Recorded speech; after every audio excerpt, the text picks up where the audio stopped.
My channel Saraswati square. आज का हमारा लेक्चर है leukotrienes and platelet activating factor, है ना।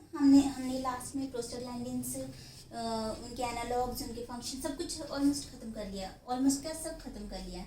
आज हम देखेंगे ल्यूकोट्राइन्स और प्लेटलेट एक्टिवेटिंग फैक्टर को, ठीक है। बहुत इंपॉर्टेंट है ये भी। ल्यूकोट्राइन्स क्या है बच्चों? मीडिएटर्स ऑफ इन्फ्लामेशन है। हमने वो जो फर्स्ट लेक्चर में टेबल देखा था, एक क्या हो रहा था, यहाँ पे आपकी मेम्ब्रेन थी, है ना। यहाँ से एरिकिडोनिक एसिड आपका निकला था, यहाँ पे एंजाइम कौन सा एक्ट किया था बच्चों? फोस्फोलाइपेज A2, याद होगा ना, बस ये छोटा सा रिकॉल करवा रही हूँ। फिर उसके बाद इधर हमारे साइक्लो ऑक्सीजनेज, COX-1, COX-2, फिर सारे प्रोस्टाग्लैंडिन्स आए थे। इसी तरीके से इधर हमारा बच्चों क्या आया था? लाइपोक्सिजिनेज, है ना। और यहाँ से हमें मिले थे leukotriene B4, leukotriene C4 and leukotriene D4। यही देखा था ना हमने, ये चीज़ें देखी थी, यस। और ल्यूकोट्राइन्स ये सब किसमें इन्फ्लामेशन में पार्टिसिपेट कर रहे हैं हमारा, ठीक है। वैसे तो ऑलमोस्ट सारे मीडिएटर्स ही इन्फ्लामेशन में पार्टिसिपेट कर रहे हैं।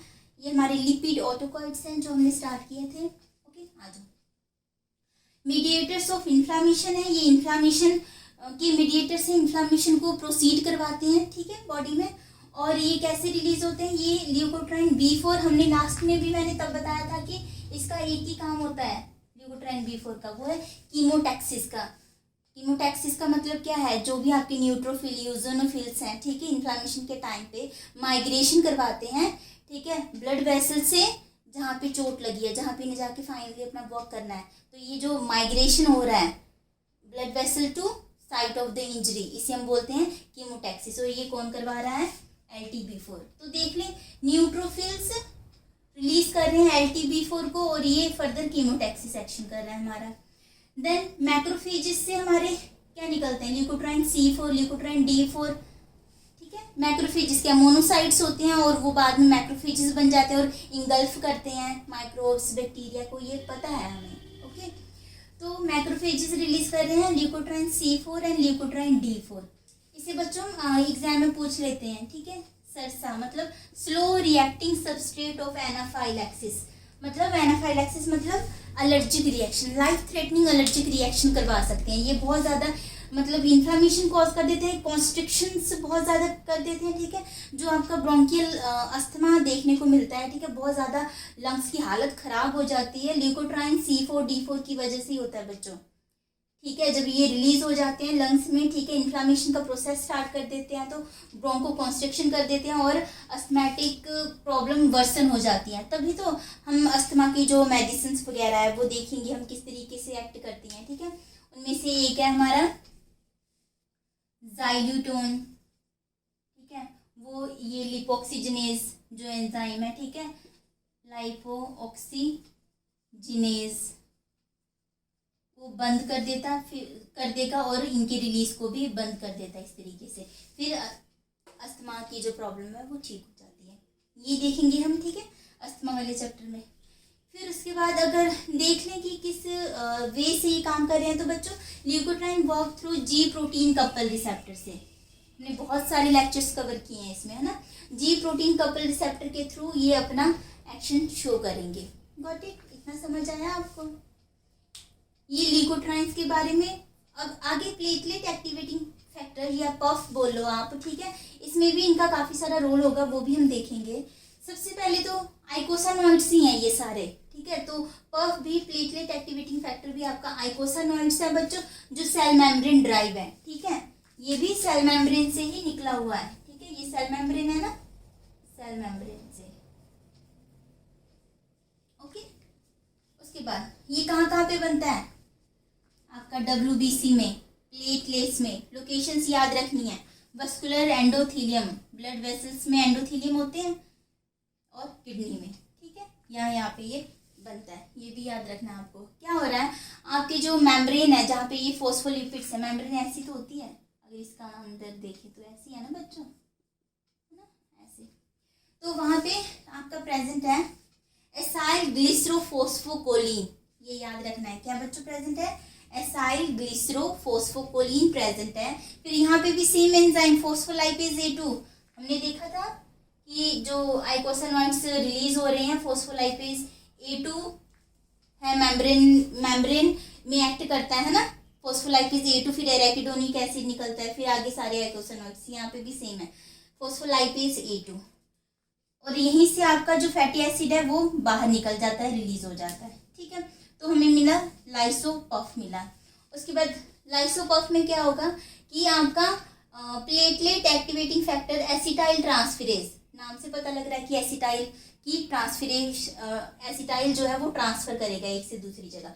तो आपका हमने डाला एसिटाइल कोएंजाइम A, तो आपका कोएंजाइम A निकल गया। ठीक है, और फाइनली हमें मिल गया अपना पफ, प्लेटलेट एक्टिवेटिंग फैक्टर हमारे पास तैयार है। ठीक है, ये छोटी सी, जस्ट इतनी छोटी सी ही है, इसे लिख के प्रैक्टिस कर लेना बच्चों।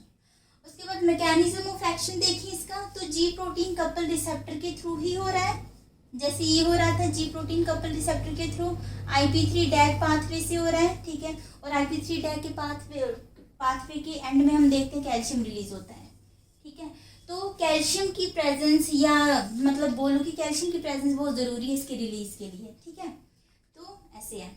इसके अलावा IP3 डैग में जाके रिलीज कर दिया कैल्शियम को GQ के थ्रू, है ना, वहीं पे ये GI पे भी एक्ट करता है। GI हमने देखा था, GI क्या कर रहा था, GI एडिनिल साइक्लेस को बंद करता है, कैल्शियम को बंद भी करता है ना, एडिनिल साइक्लेस में कैल्शियम रिलीज हो रहा है, एडिनिल साइक्लेस। बच्चों जी प्रोटीन वाले अलग से लेक्चर पड़े हुए हैं, वहाँ पे देख लेना। ठीक है, एडिनिल साइक्लेस में एंड में कैल्शियम हमारा रिलीज होता है, काफ़ी सारा काम होता है। तो यहाँ पे क्या हो रहा है कि it also inhibit the adenylyl cyclase pathway through GI। ये देख लिया आपने, कैल्शियम यहाँ पे डिक्रीज हो जाता है तो बच्चों पोटेशियम इंक्रीज हो जाता है। ओके, ये होता है, पोटेशियम चैनल ओपन हो जाते हैं एडिनिल साइक्लेज में। ये दो तरीके थे जिसके थ्रू इसने काम किया। अब फाइनली हमारे लिए जो इम्पोर्टेंट चीज़ है, हमें दवाइयों के बारे में समझना है, उसके लिए हमें समझना है कि ये कैसे काम कर रहा है। तो देखते हैं क्या है। प्लेटलेट्स में ये किस तरीके से एक्ट करता है। ये बच्चों प्लेटलेट्स में थ्रोम्बोक्सिन को रिलीज करवाता है। थ्रोम्बोक्सिन आप जानते हो, एक ही इकलौता काम है इसके पास, और वो क्या है, प्लेटलेट्स को एग्रीगेट करवाना, प्लेटलेट एग्रीगेशन। ठीक है, तो प्लेटलेट एक्टिवेटिंग फैक्टर का क्या काम है, ये थ्रोम्बोक्सिन A4 को रिलीज करवा के प्लेटलेट एग्रीगेशन करवाता है।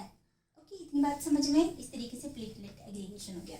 उसके बाद WBC में ये क्या करता है, WBC में ये क्या करता है, ये बच्चों पफ इज अ पोटेंट कीमोटैक्टिक है। किस किस के लिए, न्यूट्रोफिल के लिए, यूजिनोफिल, मोनोसाइट्स। कैसे कैसे हैं ये, आपका ब्लड वेसल्स हो गया। ठीक है, और आपका ये ब्लड वगैरह अंदर को फ्लो कर रहा है। ठीक है, वहाँ पे आपके क्या प्रेजेंट है, यहाँ पे इन्होंने किस चीज़ का वो दिया है। ठीक है, आपके यहाँ पे न्यूट्रोफिल्स वगैरह प्रेजेंट हैं। ठीक है, तो आपके न्यूट्रोफिल्स इस तरीके से आके पहले लाइनिंग में लग जाते हैं। ठीक है, ऐसे लाइन में लग गए, फिर उसके बाद बहुत डीप प्रोसेस है, इन्फ्लामेशन का प्रोसेस अलग से कर लेंगे हम बाद में। फिर उसके बाद ये यहाँ से रिलीज होता है। ठीक है, ये क्या बोल रहा है, it stimulate neutrophil to aggregate, neutrophil से एग्रीगेट हो गए, उसके बाद स्टिक टू एंडोथीलियम, ये एंडोथीलियम लेयर होती है ना, ऐसे एंडोथीलियम होती है ब्लड वेसल के अंदर, वहाँ पे ये क्या हो गया, ये स्टिक हो गए। उसके बाद यहाँ से निकलते हुए ये चले जाते हैं जहाँ पे इंजरी साइट पे, है ना। तो बच्चों ये किसके थ्रू हो रहा है, ये ऐसा नहीं लग रहा कीमोटैक्सिस वाला प्रोसेस जो अभी बताया था, माइग्रेशन हो रही है ब्लड वेसल से जहाँ पे चोट लगी है वहाँ तक। तो LTB4 ल्यूकोट्राइन B4 को रिलीज करवा के ये एक्शन हो रहा है। ठीक है, migrate to site of infection, यहाँ पे लिख दो, बाय रिलीजिंग ल्यूकोट्राइन B4। ठीक है, ल्यूकोट्राइन B4 के थ्रू ये एक्शन कर रहा है। उसके बाद ब्लड वेसल्स, अब हमें पता है इन्फ्लामेशन हो रही है, सब कुछ बाहर निकल रहा है, ऑब्वियसली वेजोडाइलेशन हुआ होगा, है ना, वेजोडाइलेशन। तो ये ब्लड वेसल्स पे क्या एक्शन कर रहा है, वेजोडाइलेशन कर रहा है। कैसे कर रहा है बच्चों, बाय रिलीजिंग, ऊपर का रब कर दूं, ऊपर का रब कर देते हैं। ठीक है,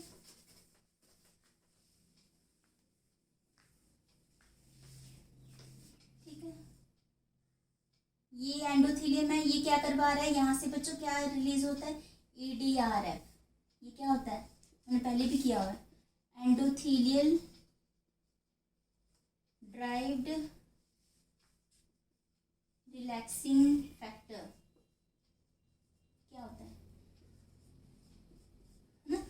क्या करता है, वेजोडाइलेटर। हो गया काम हमारा, पहुंच गए हम, वेजोडाइलेशन होगी ब्लड वेसल्स की। ठीक है, एंडोथीलियम में से ADRF निकला, फिर NO निकला, फिर उसका तो एक्शन हमें पता ही है, वेजोडाइलेशन एक्शन है उसका। ठीक है, उसके बाद विसरल स्मूथ मसल्स की अगर बात करें तो ये क्या करता है, ये स्मूथ मसल्स की कॉन्ट्रैक्शन कर रहा है, कॉन्स्ट्रिक्शन करता है। कैसे करता है, ल्यूकोट्राइन्स को रिलीज करवा के। हमने देखा था हमारे ये जो ल्यूकोट्राइन CD4, मैं शुरू से ही बोलते आ रही हूँ, आपको अभी तक तो रट जाना चाहिए। ठीक है, ये क्या था, ये प्रोस्टाग्लैंडिन F था जो कॉन्स्ट्रिक्शन करवा रहा था, ये थ्रोम्बोक्सिन A4 है जो कॉन्स्ट्रिक्शन करवा रहा था, ये तीनों के तीनों तो ल्यूकोट्राइन्स है ना, कॉन्स्ट्रिक्शन करवा रहे थे, है ना। ये फेंक दे के नाम से हमने देखा था, फेंक दे। ठीक है, चलो CDE आपका रिलीज करवा के ये क्या कर रहा है, कॉन्स्ट्रिक्शन कर रहा है, तो ब्रोंको भी कॉन्स्ट्रिक्शन करेगा। ठीक है, प्रोस्टाग्लैंडिन की तरह ही सेम है। स्टमक में बच्चों ये बहुत बहुत अल्सरोजेनिक है, अल्सरोजेनिक है। ठीक है, कैसे, क्योंकि ये अल्सरोजेनिक कैसे है, पफ की बात कर रहे हैं हम, पफ की, प्लेटलेट एक्टिवेटिंग फैक्टर की, अल्सरोजेनिक, क्योंकि ये डिक्रीज कर देता है म्यूकस के सिक्रीशंस को, और डिक्रीज भी कर रहा है, ऊपर से वहां पे कॉन्स्ट्रिक्शंस भी कर रहा है। तो बच्चों आपको पता है इसकी वजह से ब्लीडिंग भी होने लग जाती है, तो ये डेंजरस है हमारे टमी के लिए, ये डेंजरस है स्टमक में। तो हमने देखा ओवरऑल बच्चों, अगर आप एक्शन देखो इसके एक्शन देखो, अगर हम यहीं पे ही पैथोफिजियोलॉजिकल कंडीशन देख ली, पफ के पैथोफिजियोलॉजी देखें तो क्या समझ आ रहा है हमें, फिजियोलॉजी को देखें बच्चों, ये इन्फ्लामेशन भी कर रहा है ना, इन्फ्लामेशन तो कर ही रहा है, एनाफाइलैक्सिस कर रहा है, एलर्जिक रिएक्शन से स्टार्ट कर रहा है, एनाफाइलैक्सिस, स्पेलिंग देख लेना बच्चों। ठीक है, इन्फ्लामेशन, एनाफाइलैक्सिस, पेप्टिक अल्सर्स भी कॉज कर रहा है, क्योंकि म्यूकस की सिक्रेशन कम हो गई, फिर HCl जो एसिड है हमारी टमी में वो सीधे म्यूकस मेम्ब्रेन के कांटेक्ट में आ जाएगा, फिर वहाँ पे तो अल्सर बनने लाजमी है, पेप्टिक अल्सर कर रहा है। और क्या कर रहा है, प्लेटलेट एग्रीगेशन कर रहा है, प्लेटलेट एग्रीगेशन भी कर रहा है, प्लेटलेट एग्रीगेशन, तो क्या हो सकता है, इस्कीमिया की प्रॉब्लम आ सकती है, क्लोटिंग हो सकती है, क्लोट बन जाएंगे आर्टरीज में, तो क्या होगा, हार्ट की तरफ ब्लड फ्लो कम हो जाएगा, ऑक्सीजन कम पहुंचेगा, उसी कंडीशन को बोल रहे हैं हम इस्कीमिया। ठीक है, और क्या कर रहा है ये, तो ये सारी चीज़ें ये कर रहा है। अब इसने कोई भी अच्छे काम नहीं किए हैं, तो हमें इसे बंद करने के लिए चाहिए दवाइयाँ। क्या चाहिए बच्चों, दवाइयाँ। तो हमें क्या चाहिए, पफ एंटागोनिस्ट, कितने ज़रूरी है ना। अब बस नाम पढ़ने, एक्शन हमें पता है कि ये सारे एक्शन जो इन्हें बंद कर देंगे ये, है ना। तो सबसे पहली जो ड्रग है आपकी जिंकोलाइड बी, है ना, आई थिंक सो यही है। ठीक है, जिंकोलाइड बी हो गई। दूसरी एपाफेंट होगी, और बच्चों तीसरी लेक्सिपा, जिंकोलाइड बी, एपाफेंट, लेक्सिपाफेंट, ये 3 ड्रग्स है। और आपके एग्जाम में बहुत पूछ लेते हैं पफ एंटागोनिस्ट गिवन, अगर 4 ऑप्शन है इनमें से पफ एंटागोनिस्ट कौन सा है, और इनमें से कुछ पूछ लेते हैं कि पफ क्या एक्शन कर रहा है, तो ये ओवरऑल आपको पता होना चाहिए। अब आपको पता है जिंकोलाइड बी, एपाफेंट, लेक्सिपाफेंट क्या काम करेंगे, इन्फ्लामेशन को कर देंगे बंद। ठीक है, एनाफाइलैक्सिस शॉक जो हमें लगा है वो कर देंगे बंद, पेप्टिक अल्सर को भी कर देंगे बंद, प्लेटलेट एग्रीगेशन को भी बंद। ठीक है, ये सारी एक्शन करती है। तो इसमें ये एंटी इन्फ्लामेटरी हो गए, एंटी इन्फ्ला, यहाँ पे रख कर देती हूँ ना, सारा ऐसे हो गया, एंटी इन्फ्लामेटरी हो गए। ठीक है, तो ये शॉक कंडीशन में तो यूज होंगे ही। ठीक है, तो एंटी एलर्जिक बोल देते हैं ना, एंटी एलर्जिक, क्योंकि हाइपर वो क्या बोल रही है, हाइपर सेंसिटिविटी को रोक रहे हैं, ये बंद कर रहे हैं, एलर्जिक रिएक्शन को बंद कर रहे हैं, पेप्टिक अल्सर्स को ठीक कर रहे हैं। ठीक है, तो ये अल्सरो प्रोटेक्टिव इन नेचर है ना, अल्सरो प्रोटेक्टिव।